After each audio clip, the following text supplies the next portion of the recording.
Assalamualaikum warahmatullahi wabarakatuh. Halo guys, kembali lagi bersama saya Bobby Eren dan kita kembali akan mengomentari video dari Tamparagi yang judul Manfaat Murtad dari Islam ya, kesaksian dari Urdu Free Thinker, yaitu Tamparagi ini mengambil sumber dari Urdu Free Thinker alias orang-orang Urdu yang berpikir kelewat batas guys, sampai menabrak nalar logika gitu kan. Oke, kita langsung aja tonton video, besok kan kita mau komentar guys.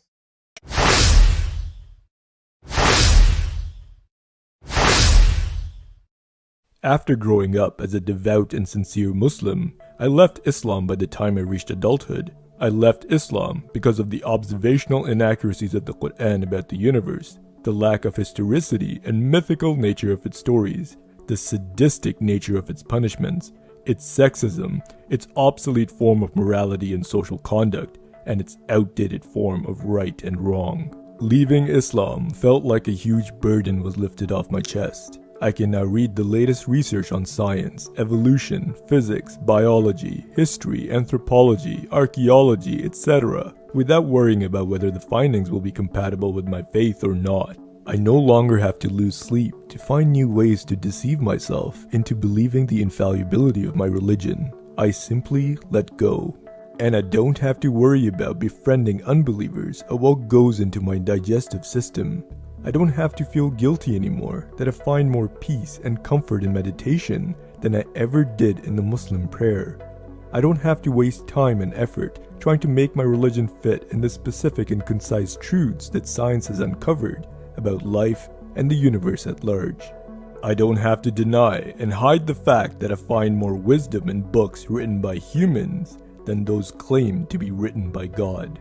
I can now think about why something is right or wrong through ethical reasoning. I can live a life according to modern ethics, not that of the 7th century. A life that is truly compassionate to all humans with positive thoughts for everyone, not just a select few. I try to do good, not because of guilt or fear of the afterlife, but because it is the right thing to do. And I reject the falsehood and hatred packaged as truth by religion.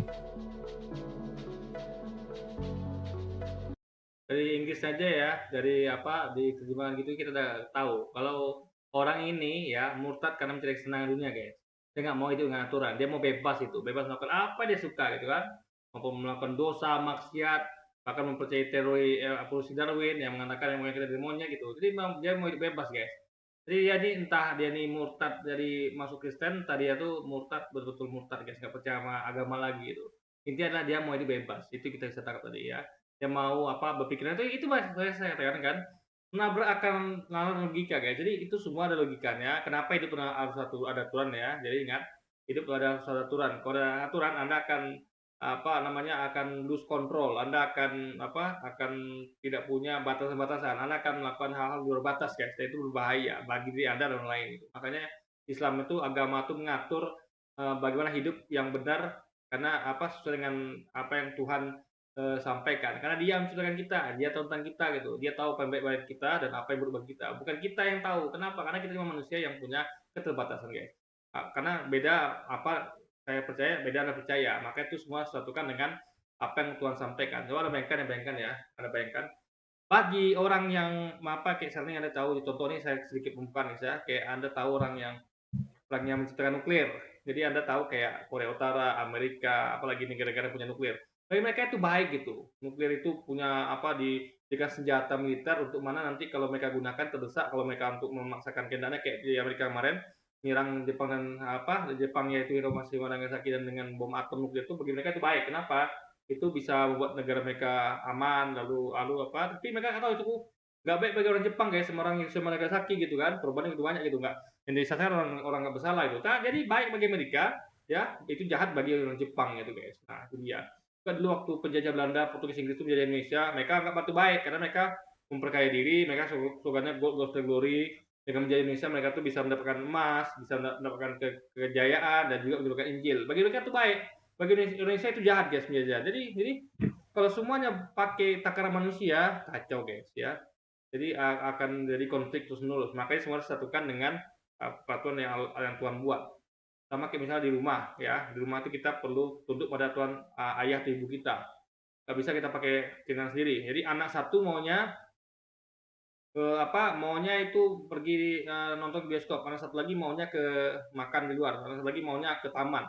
Ini kalau nggak diatur orang tua bisa kacau guys, ya kan, bisa ribut nanti. Lalu masalah uang lagi, anak yang pertama, anak SMA mau jajannya 10.000, SD juga 10.000, padahal orang tua ngatur SMA wajar 10.000 karena dia sekolahnya lama, lalu dia tuh nggak bawa bekal di rumah, malu dong SMA bawa bekal kan.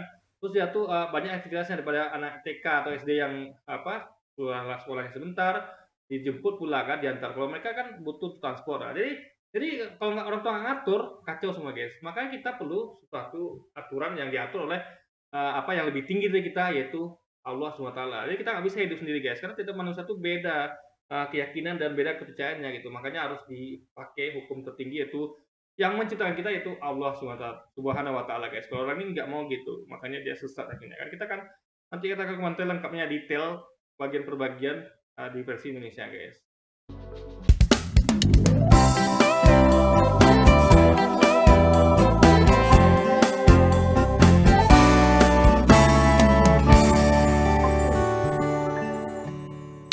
Setelah tumbuh menjadi muslim yang taat dan tulus, aku meninggalkan. Ingat ya, taat dan tulus, bukan mengerti ya, beda ya. Saya dulu waktu kecil guys itu taat, saya akui saya taat ya. Saya juga tulus, dalam artian saya tuh sangat semangat sholat, semangat mengaji gitu kan. Tapi saya belum mengerti gitu, maksudnya dalam artian belum mengerti dalam artian belum mengadakan koperasi dengan yang tidak beragama, yang non muslim, saya belum mengadakan koperasi gitu. Saya hanya mengerti agama saya dan mengertinya tuh cuman ya nggak mengerti amat lah guys. Saya cuma tahu tentang sejarah Muhammad, tapi kenapa-kenapanya saya belum ngerti gitu. Jadi taat itu bukan berarti Anda mengerti ya. Taat, jadi orang yang taat itu kan ikut-ikutan gitu. Jadi taat itu perlu mengerti juga itu. Jadi bukannya saya bilang taat itu bagus, tapi taat dengan mengerti itu lebih bagus lagi. Jadi dia ini cuma taat aja, tapi dia nggak ngerti aja agamanya. Kenapa? Makanya itu buktikan kenapa dia murtad guys ya. Nanti kita nunggu bentar ya, kalau kita akan sambung lagi guys. Islam ketika dewasa. Aku meninggalkan Islam karena ketidakakuratan pengamat. Justru ya, Al-Quran itu ya dibuktikan oleh sains dan tidak bertentangan. Quran tentang semesta, kelemahan dalam sejarah, dan sifat mistis dari. Kelemahan dalam sejarah. Sejarah di Al-Quran itu ya sangat detail guys. Kenapa? Karena dihafal, ditengok sejarah itu berdasarkan tingkatannya, ada sahih, hasan sampai doif. Ditengok siapa perawinya ya kan, sejujur apa dia, berapa yang menyampaikan, sampai ke Nabi gitu guys, ya kan. Nah, jadi dan kalau Anda lihat ya, sejarahnya tidak ada yang aneh-aneh, nggak ada yang tidak logika, tidak ada misalnya beda pendapat kayak contoh kayak di Alkitab. Berarti saya nggak tahu dia muslim apa tidak, saya yakin sepertinya jadi murtad ke Kristen guys, karena tanpa ragi ini kan Kristen dia, mungkin saja karena ini ya gitulah kira-kira kan. Karena di Kristen sendiri, Anda lihat ada beda versi. Lukas ngomongnya beda, Matius beda ya. Itu tandanya kacau. Tapi kalau Quran itu kan satu dari Allah Tuhan gitu. Nah, disampaikan oleh nabi yang umi, nabi yang mungkin bisa ngarang ya, karena dia aja baca tulis nggak bisa guys. Nah, bagaimana bisa coba informasi itu dia dapatkan, dia tahu sejarah bagaimana coba. Nah, jadi informasi itu diterima dari Tuhan yang Allah SWT, maka dia bisa sampaikan itu nabi kita guys, Muhammad SAW guys. Sekali lagi ya, yang disampaikannya berarti dia nggak ngerti tentang sejarah yang dan apa yang sampai Quran dalam hal segi mukjizat juga ya, bagaimana mukjizat Nabi Isa, Nabi Musa, dan Nabi Muhammad sendiri gitu kan. Tanya. Sifat penghukumannya yang sadis. Nah, hukumannya itu bukan sadis ya. Coba Anda bayangkan ya, waktu Islam diterapkan itu tidak ada orang berani mengambil uang yang ada di jalan guys, jatuh gitu. Jadi ada di tes itu ya, diletakkan uang di jalan, nggak ada berani ngambil guys. Semuanya aman. Lihat bagaimana di Arab Saudi itu ya, orang-orang itu meninggalkan kedainya ya, tokonya, sholat itu dengan keadaan tidak dikunci, dibuka gitu aja guys. Kenapa? Karena orang nggak ada berani mencuri. Kenapa? Karena hukumannya berat guys. Dan nggak kayak kita tuh di negara-negara yang tidak ada Islam kayak di Indonesia, di Amerika. Anda lihat bagaimana kejahatan di situ terjadi. Lihat negara Brunei. Anda tengok berita dunia internasional, ada nggak kejahatan di Brunei? Hampir tidak terdengar ya. Kejahatan di Arab Saudi ada nggak? Hampir tidak terdengar. Kejahatan itu justru banyak terjadi di negara-negara yang tidak menerapkan syariat Islam, seperti Amerika ya, Eropa, Indonesia. Itu ada akan lihat banyak kejahatan kriminal setiap hari. Di negara yang menerapkan syariat Islam, di Brunei Darussalam ya, kayak di Arab Saudi itu ada hampir tidak menemukan adanya kejahatan di situ, kriminal. Kenapa? Karena hukumannya berat gitu kan. Nah, Jadi dengan begitu, itu akan menyelamatkan harta benda. Jadi saya punya harta benda, saya punya nyawa, saya punya kehormatan dari keluarga saya, perempuan anak saya itu terjaga. Karena orang nggak berani melakukannya guys, gitu. Ya kan? Kenapa? Kalau dia memperkosa, ya kan? Ya kan? Kalau dia memperkosa, kalau dia apa? Kalau dia udah berkeluarga, dia akan diancam mati. Jadi siapa yang berani memperkosa istri saya coba? Kan yang berani guys, kecuali orang gila gitu kan. Nah, kalau di negara yang bukan negara Islam ya, orang memperkosa itu cuma di penjara. Sehingga dia tidak berpikir panjang guys. Makanya dia banyak jadi kejadian pemerkosaan. Jadi tidak ada jaminan bagi keluarga saya, jadi harta benda saya bisa dirampok setiap saat, saya bisa anak gadis saya bisa diperkosa, istri saya bisa diperkosa, bisa dibunuh gitu kan.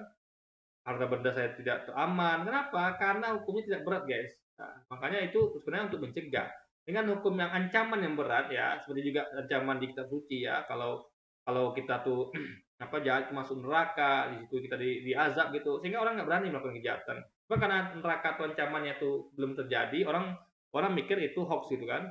Nah, tapi di dunia ya, diterapkan hukuman itu, begitu Anda lakukan itu langsung dihukum, orang akan tahu ini nggak mungkin jadi mereka tahu ini real gitu. Walaupun neraka juga real, tapi karena belum dilakukan sekarang, laksanakan mereka kira itu hoax. Lalu terjadi. Kalau hukuman ini kan langsung dilaksanakan gitu. Makanya minum itu tuh mencegah kejahatan. Kalau kita hidup di dunia seperti itu, lebih nyaman nggak? Nggak ada kejahatan. Saya misalnya, saya hidup ya normal-normal aja, bebek aja gitu kan. Saya tidak mau, tidak ada niat untuk perkosa orang, niat untuk merampok, mencuri segala macam gitu, melakukan kejahatan gitu kan. Kenapa?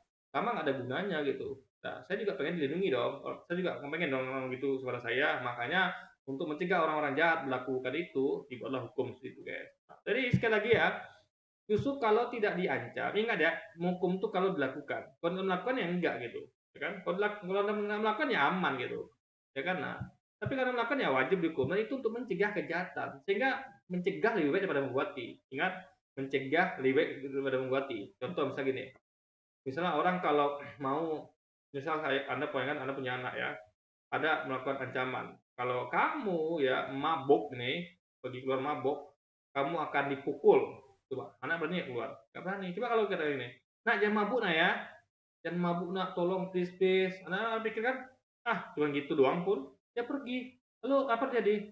Kamu mabuk anaknya, janganlah ulang lagi nak ya, gitu. Apa pendapat dia coba? Cuma gitu aja. Besok dia buat lagi gitu guys. Gitu terus.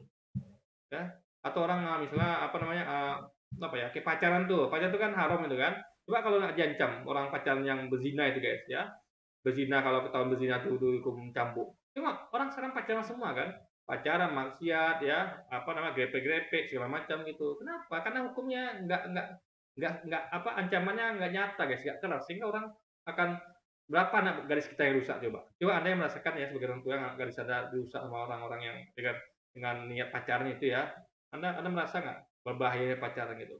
Kita dari kecil besarkan anak gadis kita, tiba-tiba diajak orang pacaran, lalu digauli tanpa nikah, itu luar biasa. Mereka ambil enaknya aja, kita cewek-cewek besarkannya guys, luar biasa. Belum lagi masa depan anak-anak perempuan kita rusak dibuatnya gitu kan. Ya kalau dia mau tanggung jawab, kalau tidak coba tanggung jawab pun dia itu udah aib duluan gitu kan. Nah, jadi intinya adalah sifat pengumuman dalam Islam itu adalah untuk mencegah, karena mencegah lebih baik daripada mengobati. Daripada terjadi susah semua, yang melakukannya susah, yang di korbannya juga susah gitu. Apalagi kalau dia melakukan terus kan, luar biasa. Apalagi yang lain mengikuti, luar biasa guys. Makanya sifat pengumuman dalam Islam adalah agar untuk mencegah orang berbuat jahat, sehingga efeknya adalah multipliernya adalah orang tidak berani berbuat jahat, sehingga keamanan akan diciptakan ke bumi. Kenapa? Karena orang ada yang berani buat jahat guys, karena ancaman berat gitu loh. Jadi Anda akan temui kalau ini diterapkan, orang jatuh guys hampir mustahil ada, kecuali orang-orang yang betul nekat, super duper nekat, yang gila guys. Kalau orang normal akan berpikir, oh ini nggak mau lah, ngapain saya melakukan ini kalau hukumannya gini gitu kan. Jadi mereka tidak akan berani guys, karena mereka menimbang untung dan rugi gitu. Tapi kalau hukumannya ringan, masih untung kok, cuma di penjara, itu pun dia penjara kondak gitu. Kalau saya sebut akhirnya gimana gitu. Nah makanya intinya adalah ancaman itu adalah gunanya, ancaman pengumuman itu adalah untuk mencegah orang buat kejahatan, sehingga terjadi aman di sentosa dunia ini guys, sehingga tidak ada kejahatan lagi ya, kecuali dilakukan oleh orang-orang yang betul-betul super duper nekat dan gila guys. Seksualitasnya, bentuk moral dan seksualitas ya, ingat ya, seksualitas. Poligami bukan wajib ya. Kalau bahkan diharamkan, kalau sekiranya kamu tidak mampu berbuat adil, maka sebaiknya jangan. Jadi kalau kira-kira nih saya mau poligami, gak usah istri 4 istri 2 aja lah. Saya nimang-nimang nih, kayaknya saya nggak bisa deh berbuat adil. Adil dalam artian misalnya seminggu di rumah istri pertama, seminggu lagi di rumah istri kedua, berapa lagi belum lagi saya pernah buat video tentang poligami kan, berapa biaya keluarkan untuk istri ini berapa nih berapa, harus adil dalam artian misalnya istri ini anaknya 10, yang ini anak istri belum punya anak, dan tentu yang ngasih yang 10 ini tentu 10 juta, yang ini kan mungkin 1 juta aja gitu. Karena adil tuh bukan bukan apa sama-sama istri tapi tengok anaknya juga gitu guys. Jadi keadilan tuh luas dan keduanya harus merasa apa sama kita tuh nyaman. Maksud tuh kita tuh adil dan waktunya kisahnya gitu. Kadang-kadang orang nggak adil gitu. Sama istri muda dia sayang-sayangan, sama istri tua dia cuek-cuekan. Makanya susah guys. Jadi poligami ini kalau saran saya sebenarnya bisa dilakukan. Ya kecuali kalau Anda betul-betul bisa adil gitu. Nah, jadi sekali lagi apa ini beda sama seks bebas gitu. Kalau dia mau katanya bentuk moralitas itu justru adanya di luar Islam, di mana orang tuh seks bebas, pacaran bebas, ngapa-ngapain bebas gitu kan, nggak ada agama gitu kan, nggak ada aturan, nggak ada mengarahkan pacaran itu boleh. Kalau Islam kan pacaran itu haram guys, berduaan berduaan bukan muhrim aja haram gitu. Bagaimana bisa dikatakan moralnya seksualnya begitu gitu? Berdua-duaan aja dengan bukan muhrim tidak boleh. Sementara sekarang sama modern sekarang ya orang berdua bukan dengan murid itu bebas, mau kumpul bebas. Islam mengatakan itu, bahkan kalau ketemu hal seperti itu ya akan dicambuk guys, luar biasa. Jadi sekali lagi dia ini salah mengerti tentang Islam gitu ya. Moralitas justru rusak di luar Islam. Dalam Islam Anda tidak akan temukan moral yang rusak. Kenapa? Karena hukuman ancamannya berat. Orang nggak berani melakukan guys. Dan ketat. Jangankan lagi untuk pacaran berzina ya. Dua-duaan yang bukan muslim aja nggak boleh guys. Perilaku sosial yang sudah usang. Nah, perilaku sosial sudah usang ya. Nih, Islam itu tidak kaku ya. Dia mengikuti zaman. Contoh dalam hal pakaian, Anda boleh pakai gaya apa saja, yang penting tutup aurat. Misal wanitanya memakai jilbab, yang mana jilbab mungkin ada mode-mode, motif-motif apa itu silakan, asal tetap tutup aurat gitu. Laki-laki juga begitu gitu. Pakaian apapun halal asal syaratnya adalah tutup aurat dan tidak ketat bagi wanita dan laki-laki. Lalu masalah perilaku, aturannya itu fleksibel dalam arti gini, apa namanya, kalau dulu misalnya Anda naik onta, ya sekarang naik mobil silakan, naik pesawat, apapun itu yang penting jangan melanggar syariat gitu. Contoh apalagi ya, kayak istri keluar harus dengan izin suami. Kenapa? Kalau tidak izin suami ya dikhawatirkan adalah nanti sang istri tidak timbul fitnah, suami mencurigai istrinya kemana, karena tanpa izin kan. Lalu kedua nanti istrinya tergoda di luar atau digoda laki-laki lain bagaimana gitu. Harus dijaga dalam Islam tuh guys, wanita tuh dijaga gitu, kehormatan dijaga bebek. Jadi nggak bisa dimanfaatkan laki-laki, nggak bisa. Coba Anda lihat bagaimana banyak perselingkuhan yang sudah wanita sudah bersuami. Kenapa? Karena mereka bebas nggak dapat izin suaminya, sehingga mereka di luar tuh nggak terpantau sama suami. Mereka misalnya izinnya ke, kalau mereka izin kan tapi bisa pantau, oh betul nggak di istriku sini, saya tanya sama tangga atau apa semua. Kalau dia kan dia bebas, dia lebih mudah. Apalagi kalau ada pria nakal di luar sana, oh gampang sekali tuh udah guys ya kan. Nah, intinya adalah wanita dan bisa tuh betul dijaga gitu. Jadi apa namanya? Enggak kayak sekarang ya. Jadi kalau Anda ikut zaman, Anda akan semakin rusak nanti. Karena zaman sekarang lihat ya, lihat ya, pergaulan bebas, seks bebas, justru malah moral rusak sekarang ini guys, ya. Karena tidak ikut aturan gitu. Jadi orang yang ikut aturan itu dia akan survive gitu. Contoh kayak di sekolah aja bikin aturan, kantor bikin aturan coba. Semua tempat di mana-mana masyarakatnya ada aturan. Negaranya ada aturan guys, gitu loh. Jadi adalah apa namanya?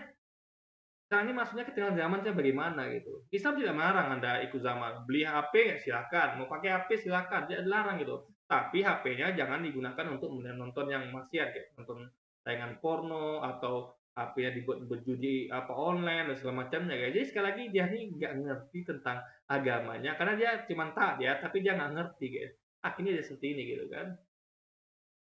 Dan bentuk benar dan salahnya yang sudah ketinggalan zaman. Benar salah tidak pernah ketinggalan zaman ya. Misalnya pacaran itu salah, itu tidak pernah ketinggalan zaman gitu.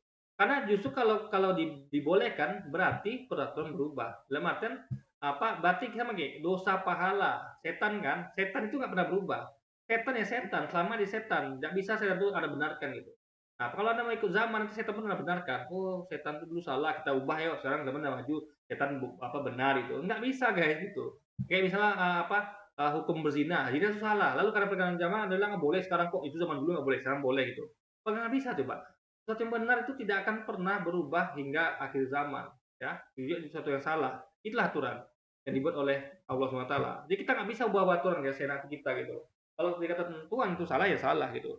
Karena dia yang punya surga dan neraka, bukan kita. Kita tinggal ikut aja gitu. Kecuali kalau Anda pemilik surga dan neraka, Anda hakimnya gitu kan. Sedangkan hakim di dunia aja itu nggak bisa dia buat aturan sendiri. Ingat hakim di dunia dia tunduk pada aturan yang dibuat oleh institusi kehakiman, oleh negara. Dia cuma menjalankan. Sama kayak kita. Jadi kita nggak bisa buat hukum sendiri guys. Kita ikut pada hukum yang sudah ada. Kalau kita sebagai agama ikut hukumnya agama yang dibuat oleh Allah, oleh Tuhan. Kalau kita di negara ikut hukum negara. Kita di mana sekolah ikut hukum sekolah gitu. Jadi kita nggak buat hukum. Kita hanya ikuti hukum yang sudah ada guys gitu loh. Meninggalkan Islam terasa bagaikan beban yang berat. Nah iya, karena apa? Karena dia mau bebas guys. Dia mau bebas maksiat, bebas apapun itu, tidak ada aturan gitu. Nah ini justru akan kayak main bola. Coba Anda bayangkan, bagaimana bisa main bola enak kalau nggak ada aturan? Nggak ada aturan offset. Ya kacau, bentar orang semuanya kumpul depan gawang gitu. Nggak ada aturan aturan kartu kuning, kartu merah. Orang akan bebas nebas kaki orang gitu kan. Nggak ada aturan gol. Ya orang akan gimana main kalau nggak ada golnya gitu. Aturan tendangan sudut, gimana enaknya kalau ada tendangan sudut gitu kan. Lalu aturan lain misalnya aturan apalah misalnya kayak pakai sepatunya apa gitu kan, kostumnya harus warna apa, cuma sebenarnya sama. Gimana enak coba? Kita main pakai kostum sama, nggak ada aturan gitu kan, bebasnya dikasih aturan kan. Kamu pakai baju ini ya, warna kuning ya. Nah, situ baju biru. Saya katakan, nggak, saya pakai baju biru gitu. Akhirnya apa terjadi? Bingung mana kawan lawan kan. Nah, makanya aturan itu perlu diikuti. Nah, kalau dia mau tinggalkan aturan, berarti dia memang orang yang mau hidup bebas. Dan itu dia bakal rusak, guys. Karena kenapa? Hidupnya tanpa arah gitu kan. Diangkat dari dadaku. Sekarang, aku dapat membaca penelitian tentang sains evolusi. Nah, lagi dia salah ya. Islam tidak melarang ya baca penelitian tentang sains, evolusi, fisika, biologis, dan penelitian lainnya. Bahkan disuruh malah guys ya. Ya bahkan ada hadis ya, walaupun ini agak doif ya. Tentulah ilmu sampai dari Cina gitu. Jadi walaupun agak doif gitu. Nah ingat dulu ya, para ahli hadis, ahli tafsir itu keliling dunia, keliling untuk mencari ya mengumpulkan hadis-hadis ya sejarah-sejarah. Itu tidak dilarang, malah disarankan. Bahkan jihad dalam Islam itu adalah untuk ilmu. Ya, jihad dalam Islam ya untuk ilmu, bekerja gitu, berdakwah, itu jihad guys. Malah disuruh lagi diwajibkan. Jadi belajar itu guys, makanya kalau kayak orang meninggal dalam waktu dia belajar ya, dia belajar penelitian tentang sains, penelitian biologi, dia malah mati syahid gitu. Berarti orang ini memang tidak ngerti tentang Islam guys gitu. Bahkan dalam Islam pun ini adalah jihad gitu. Bukan dilarang gitu kan. Bahkan karena itulah maka Islam itu orang yang mengadakan penelitian itu ya itu dia dapat pahala malah kan orang-orang yang belajar itu. Maka sekali lagi ini orang nggak ngerti tapi ya sudahlah dia pengen sama dia nggak ngerti Islam, dia memang pengen bebas ya sudah itu keputusannya kan. Kita yang penting kita cuma menjelaskan kalau orang ini memang ngerti tentang Islam guys. Evolusi, fisika, biologi, sejarah, antropologi, arkeologi, dan lainnya. Tanpa khawatir tentang apakah penemuan itu cocok dengan kepercayaanku atau tidak. Nah, kayak ini evolusi Darwin ini. Logika aja nggak bisa menerima, apalagi agama. Cuma Anda bayangkan ya, di tiap agama, Islam Pakistan aja lah, itu menolak teori ini. Karena semua berasal dari Adam dan Hawa, manusia, kan, bukan dari monyet. Bahkan ada waktu itu ya, orang-orang yang percaya evolusi Darwin ini ya. Ini kan masih teori, bukan fakta. Namanya teori ya teori. Nah, waktu itu orang ini ribut kan antara yang meyakini bahwa nenek moyang monyet dengan meyakini moyangnya adalah Adam Hawa manusia, mereka dipertemukan di pengadilan. Apa kata hakim? Karena udah ribut kali kan, jadi hakim tuh buat gini aja deh. Akhirnya hakim bertanya, siapa yang percaya nenek moyangnya monyet berdiri bersama sini? Siapa yang percaya nenek moyangnya manusia Adam Hawa berdiri bersama sini? Anda tahu tidak? Gak ada satupun yang mau berdiri di barisan yang nenek moyang monyet. Kenapa? Karena mereka aja ilfil gitu. Masa nenek moyang gua seekor monyet gitu kan. Nah, bahkan yang membenarkan teori nenek moyang monyet nggak mau guys disuruh di situ coba. Malu gitu. Nah, tapi mereka tuh masih juga mau ke tembok gitu kan. Masih percaya sama teori ini coba. Karena di sikutnya nggak masuk akal gitu. Nah, jadi sekali lagi guys ya, penemuan itu ya memang harus cocok dengan apa yang disampaikan oleh Tuhan. Karena Tuhan itu ngasih informasi gitu. Jadi kalau nggak cocok ya, ini yang perlu ditanyakan itu. Bukan apa namanya, bukan apa ilmu apa ajaran agamanya salah, tapi teorinya ini yang salah gitu guys. Karena itu bisa dijelaskan gitu kan. Dan juga banyak yang lain itu memang. Justru di kemudian hari ditemukan malah teori-teori itu semua ya apa kajian penelitian itu malah sesuai dengan Quran guys isinya gitu loh. Aku tidak perlu lagi kurang tidur untuk menemukan cara baru untuk menipu diriku sendiri supaya percaya pada kesempurnaan agamaku. Nah, dia nggak ngerti kenapa Islam itu sempurna, karena Islam itu mengajarkan semua hal, aturannya lengkap. Mulai dari masuk WC hingga ke luar rumah, guys. Kita bayangkan ya, kenapa harus pakai kaki kanan langkah ya, karena itu kebaikan. Ada lagi contoh misalnya, kayak apa namanya, kayak minum apa, kayak apa makan kurma, apa manfaat bagi kesehatan itu dikaji guys oleh penelitian. Apa manfaat makan kurma? Lalu apa lagi manfaat apa sholat itu diatur guys. Apa penelitian ada gerakan sholat itu menyehatkan badan gitu kan dan lain sebagainya. Ya kan, jadi bagaimana kita apa namanya berdoa 5 kali sehari itu kan sudah bikin ketenangan itu. Karena orang yang jarang berdoa itu nggak tenang guys. Makanya orang tuh yoga atau yoga itu kan dia kan apa mencari ketenangan. Nah doa itu ketenangan. Anda menyerahkan diri Anda kepada yang di atas. Anda tuh mengakui kalau Anda tuh lemah. Nah di situ adalah berarti berlepas diri gitu. Berarti Anda tuh tidak bisa sombong. Anda betul-betul menyerahkan ya sudah deh aku pasrah. Nah, itu adalah bentuk dari ketenangan guys. Karena kita menyerahkan pada kekuatan yang lebih besar daripada kita. Gimana kita tuh lempar bola gitu kan. Kita nggak memaksakan kita harus apa gitu. Enggak. Kita menyerah. Kita berserah. Kita meminta kepada yang Maha Kuasa. Itu namanya ketenangan gitu. Ya kan? Jadi nggak ngerti ya kan bahwa agama itu sempurna. Justru kalau nggak ada agama, dia bakal rusak. Kenapa? Karena dia akan mengikuti hawa nafsunya yang nggak habis-habis. Dia akan main wanita bebas tanpa ada takut ada dosa pahala. Dia akan apa berjudi, akan mabuk gitu kan, berbahaya guys. Justru agama itu ngajarkan sempurna agar tubuh kita sehat. Kalau tidak berzina, Anda tidak akan kena penyakit kelamin. Ada tidak akan punya anak cacat gitu. Karena memang kadang penyakit itu ya bisa kayak apa saudara itu bisa menyebabkan anak cacat ya itu ada penelitian penelitiannya dan juga lainnya kayak mabuk tidak akan sakit karena mabuk itu bisa membahayakan kesehatan ya kayak merokok juga dan segala macamnya. Jadi agama itu sempurna. Bahkan di agama diatur kumari sehingga ada tidak berantem. Karena semua diatur gitu kan. Jadi bukan pada pribadi masing-masing. Coba kalau satu saya merasa saya harus dapat bagian warisan lebih gede daripada kamu. Nah, masing-masing dia juga merasa begitu. Akhirnya berantem. Tapi kalau semuanya patuh taat pada hukum yang Allah sampaikan, tidak akan berantem guys. Karena ada patokannya gitu. Nah itulah hukum agama itu. Yang sempurna ngatur semuanya guys. Jadi agama memang sempurna dan itu hukumnya jelas. Tapi dia hukum itu malah dihindari dia gitu. Jadi gimana mau sempurna agama kalau hukumnya dia tidak mau Anda akui gitu kan? Sama kayak negara gimana mau sempurna kalau hukumnya tidak Anda akui, tidak Anda ikuti gitu kan? Jadi negara itu sama kayak cuma sekedar namanya negara tapi warganya bebas gitu, nggak bayar pajak ya kan? Nggak ikut aturan lalu lintas, tidak ikut apa lagi gitu semua kan? Akhirnya kacau gitu guys. Aku lepaskan begitu saja. Aku tidak perlu khawatir tentang berteman dengan orang yang tidak percaya. Nah, untuk berteman, Islam tidak melarang sama sekali. Yang nggak boleh itu adalah ikut-ikutan.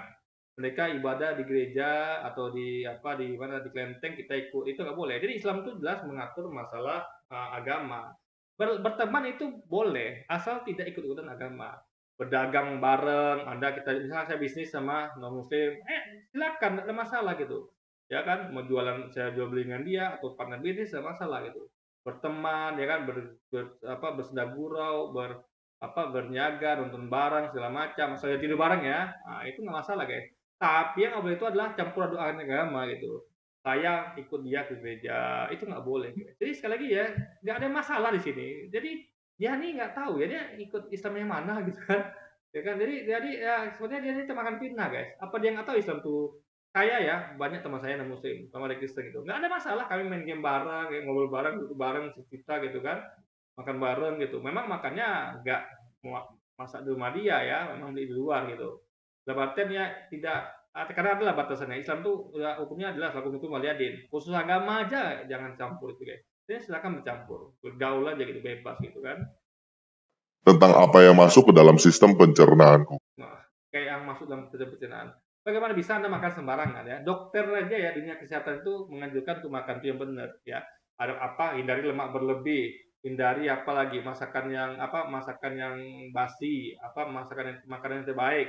minuman yang apa namanya, yang mengandung banyak asam dan segala macam ya. Jadi tentang apa masuk dalam perjalanan itu adalah dunia kedokteran. Jadi dia tadi mengatakan apa, ya apa memikirkan apa belajar dokter, dia kedokteran dia aja nggak mau ikuti apa yang disarankan kedokteran gitu kan. Nah, jadi ini orang memang pengen hidup bebas ya. Jadi dia tuh apa ya, nggak ngerti antara apa yang diucapkan dengan yang dikerjakannya guys. Aku tidak perlu merasa bersalah lagi bahwa aku menemukan lebih banyak kedamaian dan kenyamanan dalam renungan. Dia nggak merasa bersalah lagi. Berarti kan dia memang mau hidup bebas gitu. Dia nggak mau ada dosa, nggak mau ada dosa. Dia maunya semuanya bebas. Mau kerjakan ini boleh, kerjakan ini boleh gitu, ya kan? Orang nggak bisa begitu. Negara aja punya hukum. Anda bisa bebas. Anda mau mencuri ada konsekuensinya. Anda melanggar lintas ada konsekuensinya gitu. Jadi kedamaian itu adalah dalam hati gitu. Dalam hati. Kalau kita tuh tunduk pada yang di atas, kita serahkan diri kita pada di atas. Bukan kita tuh, jadi kita tuh bukan superhero yang kita tuh bisa semua sendiri, enggak. Kita tetap tunduk pada di atas. Itu baru kenyamanan dan kedamaian. Kita ada tempat bergantung. Kita tahu nanti kita hidupnya ada tempat kembalinya gitu. Jadi kalau kalau dia mencari kedamaian dan ketenangan, sebenarnya dia tidak Islam. Dia bingung nanti masuk kalau mati kemana gitu. Nah, tapi kalau orang Islam itu tenang guys, kita tahu dia habis mati kemana gitu, kita masuk surga gitu kan. Di dunia kita kalau dapat pahala, dapat ganjaran, kalau kita berbuat salah dapat dosa, ada takarannya. Jadi kita nggak bingung lagi, kita nyaman. Kenapa? Damai. Karena kita tahu apa tujuan kita hidup, apa tujuan kita hidup, kita tahu semua guys. Jadi nggak ada kita tuh justru Islam tuh sangat damai dan nyaman. Karena kita nggak lagi nebak-nebak dan nerka. Nggak ada lagi kita tuh ikut hawa nafsu, semua ada aturannya. Kita tinggal ikut aturan itu saja, aman gitu guys. Aman, nyaman, damai, dan sejahtera guys. Daripada yang pernah aku lakukan dalam doa muslim. Tahu nggak apa doa muslim itu gitu kan? Ya, Anda sujud, bahkan sujud itu aja guys ya, itu ilmu kedokterannya ada ya. Sujud itu kan dahi kita lebih rendah daripada badan kita. Nah, itu darah ngalir ke bahi. Makanya orang apa itu darah akan dipompa ke dahi sehingga apa kita akan hilangkan stres guys.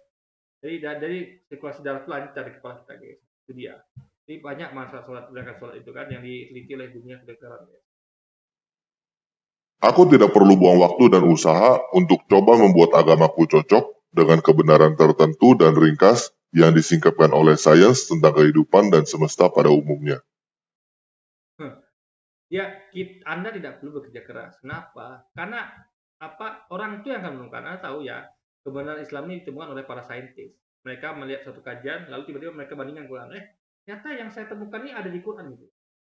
Jadi Anda nggak boleh repot-repot. Mereka yang menemukan sendiri gitu. Makanya banyak para apa orang-orang saintis itu ya ilmuwan tuh masuk Islam. Kenapa? Karena bukan kita memberitahukan ini Quran cocok dengan ilmu pengetahuan. Mereka sendiri yang menemukan itu akhirnya mereka menjadi mualaf ya. Jadi sekali lagi ya. Jadi ya apa orang-orang yang mau belajar apa lagi tentang Al-Quran, mereka nggak tahu kalau Islam itu sangat sesuai dengan ilmu pengetahuan. Bahkan ilmu pengetahuan membuktikan kalau Islam itu sangat tahu sekali tentang ilmu pengetahuan. Padahal tujuannya adalah dikarang oleh Nabi Muhammad. Bagaimana bisa Nabi Muhammad mengarang sesuatu yang apa namanya yang penuh dengan ilmu seperti itu coba. Yang bahkan manusia yang tersebut itu bisa buatnya gitu kan. Contoh kayak Darwin. Coba Anda bayangkan Darwin nulis kitab suci coba. Yang tidak masuk di teori evolusi apa ada monyet apa nenek moyang kita monyet. Itu kan kacau guys. Nanti Anda akan melihat kan wah nenek moyang kita ternyata level monyet gitu. Kacau kan. Nah, maka Quran tahu. Jadi Quran tuh informasi Tuhan dia bilang apa namanya kita adalah Adam dan Hawa, manusia juga gitu. Dan itu logis sekali. Aku tidak perlu membantah dan menyembunyikan fakta bahwa aku lebih menemukan kebijaksanaan dalam buku-buku yang dibuat oleh manusia. Buku-buku yang dibuat manusia ya. Manusia tuh punya kurangan ya. Manusia satu sama lain itu berbeda. Saya pendapatnya beda sama yang lain. Jadi ada pro dan kontra. Nggak ada semua pendapat manusia itu cocok guys. Ya kan? Nah, kenapa? Karena manusia tuh nggak maha tahu. Ya. Makanya perlu pendapat dari dari firman-Nya Allah guys. Karena dia maha tahu gitu. Nah, makanya kita tuh bego untuk patuh. Kenapa? Karena kita tahu dia lebih tinggi daripada kita gitu. Orang kan selalu patuh pada sesuatu yang lebih tinggi daripada dia gitu. Ya kan? Karena manusia tuh dibekali sifat sombong. Dia nggak bisa sombong pada sesuatu lebih tinggi daripada dia gitu. Contoh kayak kita misalnya kalau masalah yang lebih kayak ada makhluk yang buas itu kan kayak singa. Kita tahu singa lebih kuat daripada kita gitu, ya kan? Singa lebih berbahaya daripada kita. Maka kita kalau singa kita ngalah guys gitu kan. Nah, anak mau bertarung lawan singa gitu kan. Nah, kayak gitu guys. Jadi logikanya adalah kita akan kita tuh akan selalu ya menghormati yang lebih kuat gitu. apalagi jadi kalau ada lebih menemukan kebiasaan dalam hukum manusia ya, ingat manusia itu beda-beda ya, ada yang meyakini ya bahwa nuklir itu baik, ada yang meyakini perang itu baik, ada yang meyakini bahkan ya hidup bebas itu baik, berzina itu baik, kumpul-kumpul itu baik, enggak bernikah itu baik gitu. Jadi sekali lagi ya, manusia yang bijaksana mana yang Anda maksud coba? Kan? Karena manusia itu 1001 pikiran. Tapi kalau Allah tuh satu pikirannya, dia tahu apa yang baik dan buruk bagi kita gitu.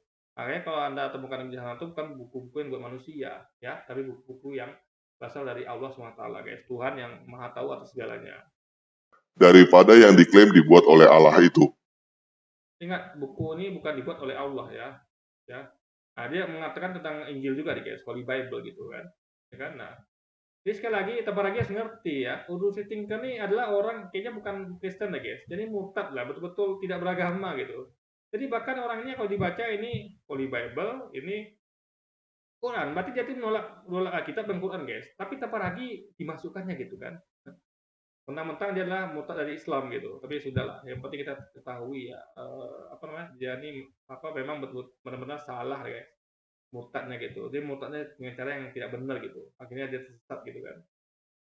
Sekarang aku dapat berpikir tentang kenapa sesuatu benar atau salah melalui alasan etika.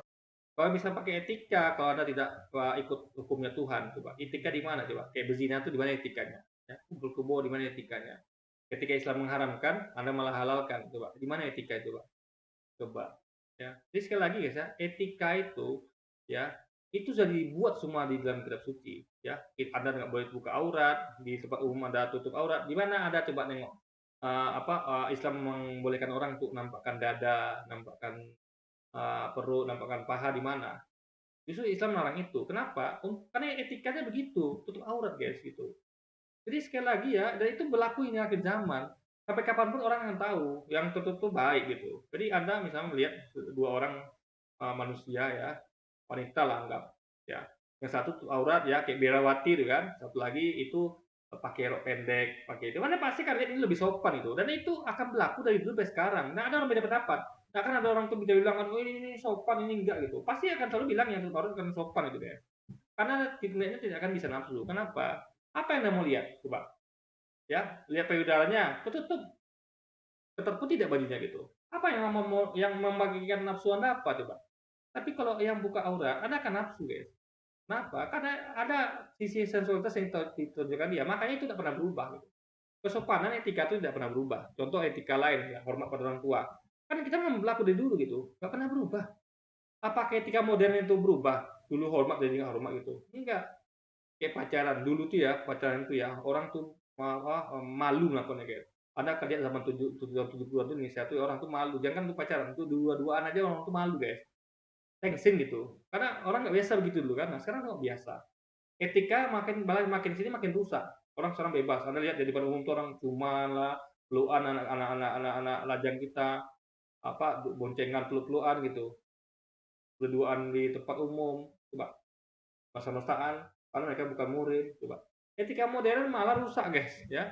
Dulu orang sangat menjunjung tinggi etika, sekarang nggak lagi gitu. Makanya etika modern itu malah makin sini makin jauh dari etika gitu guys. Dulu orang masih hormat pada orang tua dulu ya, saya ingat betul ya. Orang tua nengok aja gitu. Lihat kita aja, kita udah takut gitu guys. Kita udah berani macam-macam. Sekarang tengok orang tua bakal sampai mukul, sampai teriak, kita masih membangkang guys. Nah, itu dia. Jadi sekarang justru etika modern justru lebih rusak daripada abad ke-7 gitu guys. Itu logik faktanya. Aku dapat hidup menurut etika modern, bukan yang abad ke-7 itu. Sebuah kehidupan yang benar-benar mengasihi semua manusia dengan Ya, contohnya ya, perang dunia pertama ke dunia kedua itu apakah Islam yang dituskan? Ya, nuklir Amerika ke Hiroshima Nagasaki, perjalanan Amerika ke Irak dengan tujuan senjata pemusnah massal, ya. Coba apa lagi yang lain? Pemberontakan PKI, apa lagi? Pembantaian Muslim Uighur, ya, pembantaian warga Palestina, coba. Yang mana coba? Represifnya Cina atas Taiwan, yang mana coba? Jadi sekali lagi ya, dia nih nggak bisa. Jadi gini, Islam tuh mengajak kita untuk berpikiran positif. Kenapa? Ya, kita nggak boleh saking positif Islam tuh dijaga tutup aurat, ya. Nggak boleh kita tuh berpikir sama sekali untuk melakukan kejahatan sama orang lain gitu. karena tabu dan dosa, guys. Jadi aturannya ada gitu. Jadi orang tuh semua pikiran positif. Kenapa? Dia tahu nih orang nggak mungkin berani melakukan itu, karena dia tahu ancaman berat gitu. Ini sebenarnya kamu yang positif, orang tuh tahu. Karena kita hidup di lingkungan yang menerapkan syariat Islam, mereka akan tahu, kita akan tahu posisinya aman gitu. Saya melihat orang itu, saya pikiran positif kenapa? Nggak mungkin orang itu berani mencuri, hukumannya tegas gitu kan. Tapi kalau kita hidup di negara yang aturan nggak jelas, guys, tidak pakai aturan Islam, kita akan was-was kemana-mana. Kita pakai pikiran positif. Ini orang ini kayaknya bakal mencuri deh. Kenapa? Karena hukumannya nggak berat. Ini orang bakal memperkosa deh. Kenapa? Hukuman nggak berat. Lalu lihat lagi depannya, wanita yang terbuka aurat. Ini orang nih pasti pikiran negatif.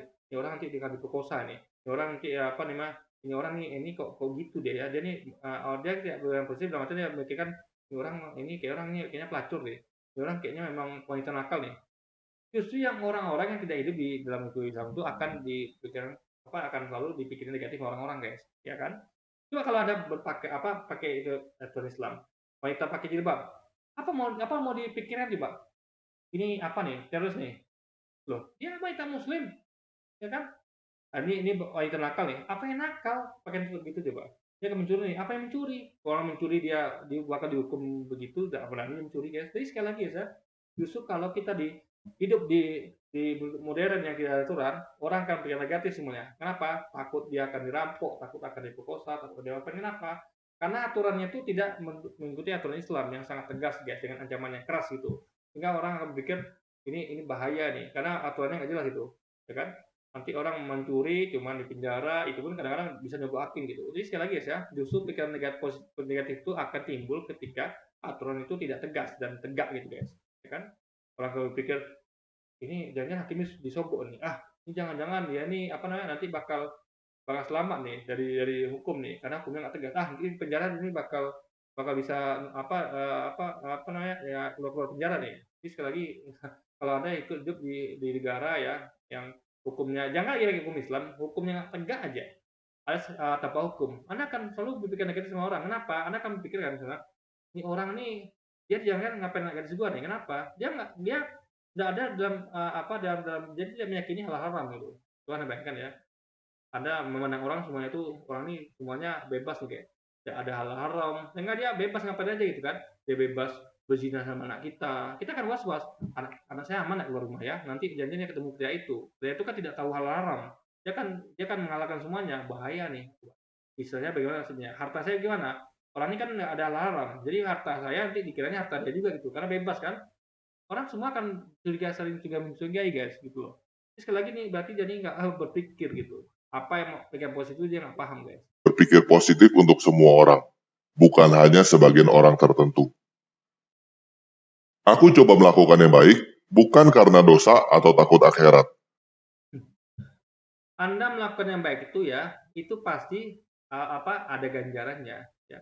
Orang contoh, Anda bekerja, kalau Anda nggak digaji, Anda nggak mau bekerja, coba.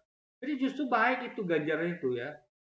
Dosa atau neraka itu ancaman yang membuat Anda tuh untuk mendrive Anda, dorong Anda untuk baik. Ya, Anda diancam dikasih kabar gembira tentang surga sehingga Anda semangat. Ada diancam dengan neraka sehingga Anda takut. Jadi orang itu hidup dengan benar itu ketika ada rasa semangat dan takut, guys. Jadi semangat dan takut itu buat kita maju. Contoh, Anda dikasih kayak orang mau lomba deh, guys, ya, Piala Dunia. Anda kalau menang nanti akan sejarah. Kalau pemain terbaik nanti akan dibeli sama klub besar kayak bola misalnya kan. Kalau Anda nanti menang prestasi, Anda akan akan dikasih hadiah. Apa yang terjadi? Mereka semangat latihan kan? Semangat. Coba kalau adakanlah pertandingan yang nggak ada hadiahnya. Ya main gitu aja, orang nggak semangat, guys. Kenapa? Orang nggak dia nggak semangat latihan, mempersiapkan diri gitu. Nggak ada apa-apanya. Nggak ada media yang meliput, nggak ada hadiahnya, nggak ada trofinya. Coba. Nggak semangat orang, guys. Tapi ketika makanya makin tinggi level kejuaraan kayak Piala Dunia, orang akan makin semangat daripada cuma level kampung, guys. Ya coba tengok kalau udah Liga Serie A Italia atau Liga Premier Inggris itu latihannya gila-gilaan, bahkan mereka mau membayar fasilitas lebih, membangun fasilitas lebih untuk latihan, untuk mencapai prestasi kan. Coba kalau di Indonesia coba atau Liga Kampung, orang mana mau bangun tempat latihan bagus, membayar untuk puding apa segala macam. Kenapa? Nggak bergengsi gitu kan. Nah, makanya sama kayak surga, karena surga tuh bergengsi, orang berlomba untuk melakukan kebaikan. Itu pendorong, guys. Itu logika gitu. Karena Anda kalau ada iming-iming, "Nak, kalau kamu naik kelas kamu akan belajar sepeda," dia akan semangat belajar kan. Coba kalau Anda bilang gini, "Nak, kamu kalau belajar nggak belajar bebas, Nak, yang penting kamu naik kelas dulu, Papa nggak peduli," gitu. Nggak ada hadiahnya, Pak, nggak ada. Kalau kamu lulus Papa nggak ngasih apa-apa, nggak lulus juga nggak. Karena pikir kan, kayak semangat lah belajar, nggak ada hadiahnya gitu kan. Nggak ada pendorong gitu, guys, gitu. Atau minimal ucapan terima kasih atau ucapan, kamu pintar ya," nggak ada, guys. Nah, apalagi ancaman coba. Coba negaranya ada hukum nih, ya. Berarti kan sama dia ini dengan, nggak usah lagi ngomong neraka, ancaman akhirat, ancaman dunia aja lah. Anda mainkan negara tanpa hukum. Coba. Anda mencuri nggak ada konsekuensinya, Anda berzina ada konsekuensinya, apa terjadi? Bebas, guys. Orang merampok, mencuri, membunuh semuanya bebas, nggak ada konsekuensinya, nggak ada rasa takut gitu. Nah, coba kalau diancam dengan hukum, Anda mencuri penjara, Anda merampok penjara, ya. Makanya ya, ancaman itu bagus untuk membuat orang takut tidak melakukan kejahatan, ya. Kabar gembira yaitu namanya, hadiah itu akan mendorong orang untuk berbuat kebaikan. Makanya orang meyakini surga dan neraka, mereka kan berlomba-lomba mengerjakan kebaikan dan berlomba-lomba untuk menjauhi kejahatan, guys. Itu logikanya. Hidup tuh ada warnanya gitu. Ada sesuatu yang kita ingin capai dan ada sesuatu yang kita ingin hindari. Contoh kayak pertandingan bola, klasemen.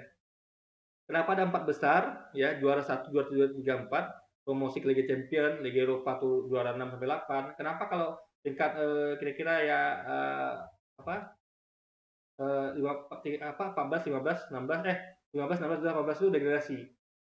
Nah, apa yang terjadi? Mereka akan berlomba untuk jangan sampai peringkat 4 ke bawah. Mereka juga akan berlomba untuk supaya naik sampai peringkat 4 ke atas, guys. Kenapa? Karena mereka minimal tengah-tengah deh gitu. Nah, jangan sampai deh mereka degradasi gitu kan. Nah, itu makanya kalau coba kan ada degradasi. Biar aja lah. Kita peringkat 18 nggak apa-apa, kan ada degradasi gitu. Coba kalau nggak ada nomor 1 sampai 4 Liga Champions, biar aja lah, mau peringkat 7 pun tetap terjadi gitu kan. Nggak ada juaranya, nggak ada juara kedua, nggak ada. Semua sama aja gitu kan. Jadi untuk apa kita berkompetisi, Pak? Makanya ancaman dan hadiah itu adalah gunanya agar manusia berkompetisi. Manusia itu paling berlomba masing-masing gimana supaya berupaya sebanyak-banyaknya dan berbuat menjadi kejahatan sebaik mungkin gitu. Itu logika sederhana, guys. Kalau kita ngerti, tapi orang ini nggak ngerti itu. Karena pikirannya terlalu bebas ya. Dia nggak sampai menabrak logika dan akalnya, guys. Dia tidak menggunakan nalar logika dan akalnya gitu. Makanya dia sesat gitu kan. Tetapi karena hal itu adalah hal yang benar untuk dilakukan. Dan hal yang benar lakukan itu patokannya apa? Tentu Tuhan yang ngasih, ini benar. Makanya Tuhan tuh ngasih ya, Allah tuh ngasih halal haram gitu. Karena manusia beda-beda. Halal bagi saya, haram bagi Anda. Contoh, saya mengharamkan pacaran. Kenapa? Karena saya menilai pacaran tuh dan itu sesuai dengan yang agama sampaikan. Karena pacaran tuh menuju pada kehancuran. Kenapa? Kalau Anda tidak bisa jaga kontrol nafsu, Anda bisa merusak lagi seorang, ya kan? Anda akan boros. Harus ada produktif, berarti tidak gitu, dan lain sebagainya. Anda akan jadi gunjingan orang dan segala macamnya. Belum lagi kalau ya istilahnya, intinya adalah ya kalau dalam pacaran itu mulus-mulus ya. Kalau jadi pertengkaran coba cemburu lah ya. Misalnya ada orang yang nggak senang sama Anda karena dia suka sama cewek itu juga, itu gimana coba? Makanya semua itu harus dengan legal, nikah, guys. Sehingga orang tahu dia nggak salah lagi mengganggu. Kenapa? Ini sudah legal gitu. Pacaran bisa saling merebut. Karena nggak setinggi tingkatan orang nikah.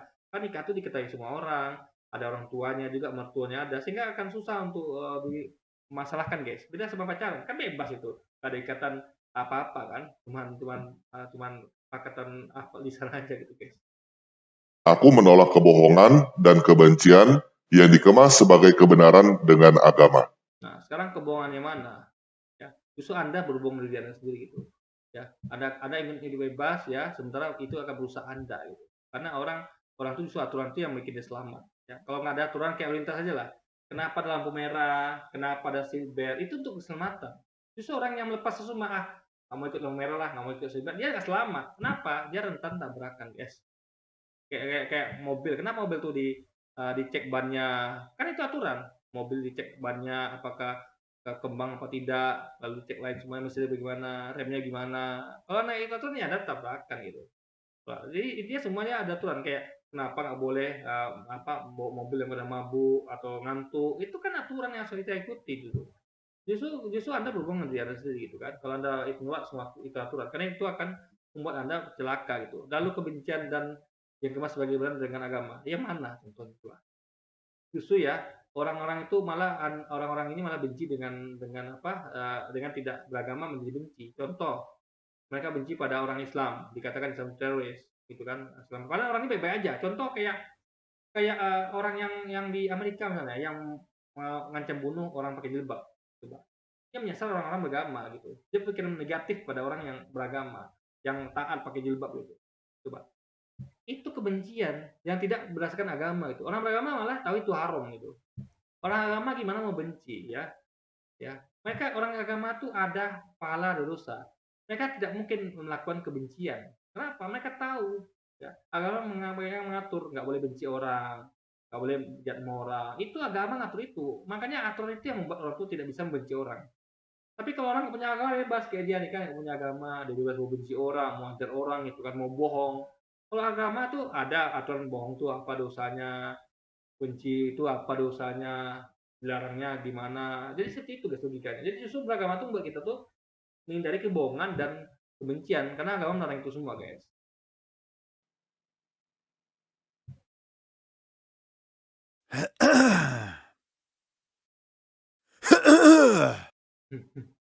Oke, jadi terlihat sekali kalau orang-orang murtad ini ya, apalagi tanpa lagi dia nggak ngerti ya, orang ini murtad kenapa? Ya tanpa lagi dia pengen hidup bebas. Ya, dia pengen hidup seperti dia pengen hidup mengikuti setan, mengikuti hawa nafsu, sehingga nggak suka dengan aturan. Ya, aturan agama nggak suka, dia mau bebas, mau berzina, mau apapun itu ya, mau ikut teori Darwin pun ya kan. Jadi orang ini selalu nggak usah diikutin, karena kita hidup di luar aturan. Dan kita pengen aturan yang bukan manusia ciptakan, tapi Tuhan yang ciptakan, Dia yang maha tahu. Dia yang tahu yang paling baik dan buruk bagi kita. Ya, bukan manusia yang masing-masing beda pendapat, tapi Tuhan itu tidak ada satu pendapat. Karena dialah yang hakim yang tinggi, yang memutuskan apa yang baik dan baik yang buruk bagi kita. Oke, jadi mungkin sekian dulu video kita kali ini guys. Sampai jumpa lagi di video-video selanjutnya dan wassalamualaikum warahmatullahi wabarakatuh guys.